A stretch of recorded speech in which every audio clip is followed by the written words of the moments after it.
Day one of NBA free agency is essentially in the books, and while the New York Knicks didn't sign anybody, it sounds like a signing could be coming, and Jordan Clarkson might be a New York Knick. We'll talk about that coming up in a second, but first, make sure you are subscribed to the channel, because if the Knicks make a move, we make a video. We're almost at our goal of 78,000 subscribers. If you love the Knicks and you want free videos, multiple videos every single day, subscribe and join us Tuesday and Wednesday as we're going to go live breaking down NBA free agency.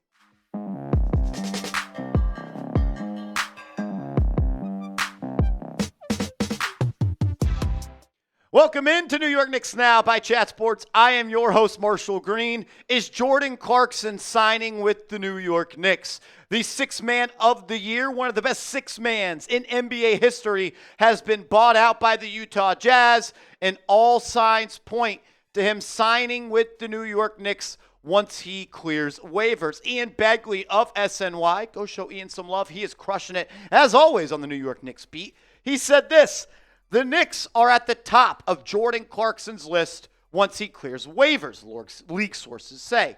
The Knicks currently see Clarkson as a priority signing, as Steve Popper of Newsday said. New York has the $5 million taxpayer exception and veteran minimum exceptions available to offer Clarkson, who agreed to a buyout with the Utah Jazz ahead of free agency.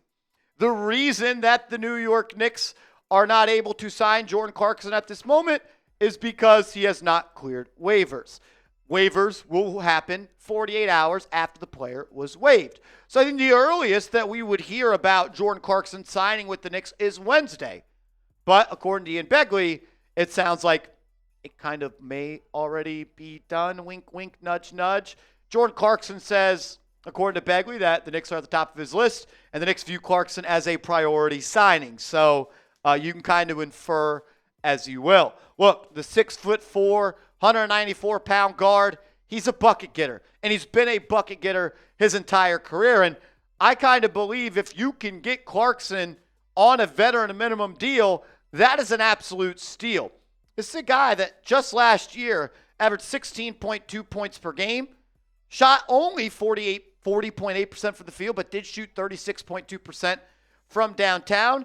And I somewhat wonder if he comes to a winning organization like the Knicks, he gets on a team where the single goal is to win a championship, does that help him play more of a winning brand of basketball? For so many years, we've talked about the New York Knicks lacking scoring talent off the bench.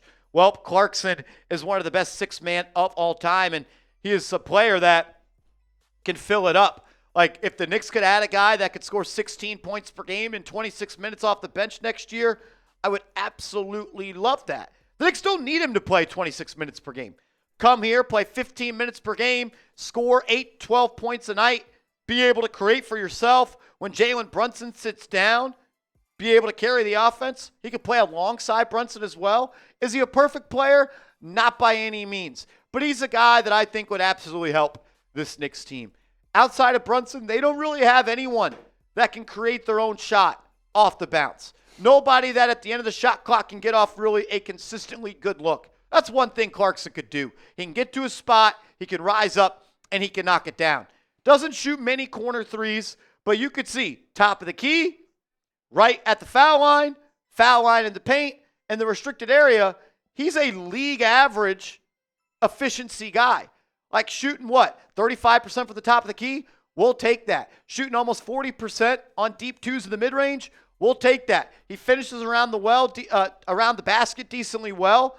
And for a veteran minimum, bringing in Clarkson, in my opinion, is a steal. Is that going to be able to get it done? That's the question. Is he going to command the taxpayer mid-level exception? I'm not sure. That would be a 2-year deal worth about almost $12 million. And those are really the only two ways that the Knicks can go out and sign him. Because when you look at the financials for the New York Knicks and where they sit at this point, they're what? $13 million away from the second apron. You're already very close. You're right at that first apron, like $194 million in total salary. The first apron is $195.9. So any moves they make, they're going to get there. They only have 10 players under contract at this point. You got to get to 14. So if you use the taxpayer mid-level on one guy, you could fill out the rest of the roster with veteran minimum players. And that's how I think the New York Knicks are going to go about improving this roster. The question becomes, is Jordan Clarkson going to be a veteran minimum guy, or is he going to be a taxpayer mid-level guy? I'll just ask you guys this question. Do you want the Knicks to sign Jordan Clarkson? Should they go out and sign one of the best scorers off the bench in NBA history? Because that's what he is. Like, statistically, he is one of the best to do it off the bench. According to Tommy Beer, the highest career scoring average off the bench in NBA history, minimum 500 games, number one, Jordan Clarkson at 15.4 points per game. I don't hate it. Type Y for yes, type N for no. We'll recap free agency, at least day one coming up in a second. But make sure you're hooked up with these Knicks USA 4th of July themed shirt. 4th of July is almost here. Rep the best colors while also repping the New York Knicks. Chatsports.com/KnicksUSA. That's chatsports.com/KnicksUSA.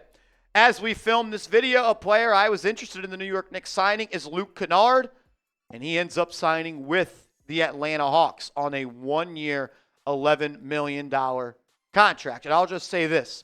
The Atlanta Hawks are making moves. They went out. They got Luke Kennard today. They traded for Kristaps Porzingis. And they also added Nickeil Alexander-Walker. This team is getting better and better, and the Eastern Conference is getting better and better, while the New York Knicks kind of stand status quo. The Orlando Magic, they got better. The Cleveland Cavaliers, they got better by adding Lonzo Ball. And now the Atlanta Hawks continue to get better.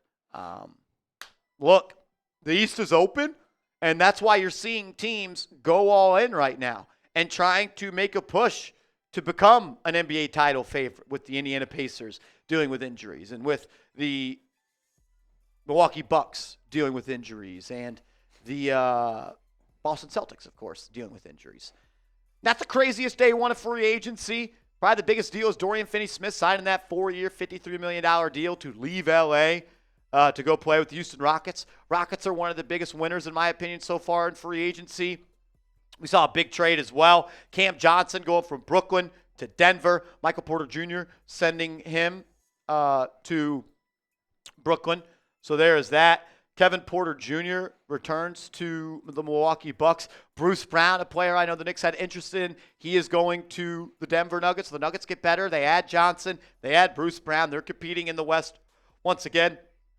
The Rockets killed it today. They go out and they get Dorian Finney-Smith, and they get a quality backup in Clint Capella. Clint Capella, Steven Adams, and Alperen Sengun, they're big up front, man, and they add Kevin Durant. They got Amen Thompson. They have Fred VanVleet. They still have Jabari Smith. They still have Tari Eason. The Western Conference is absolutely stacked. Luke Kornet leaves the Boston Celtics on a 4-year, $41 million deal. Tyus Jones, a player the New York Knicks were interested in, he elects to go play in Orlando on a 1-year, $7 million deal. So teams are getting better. The Knicks don't really have many assets to get better.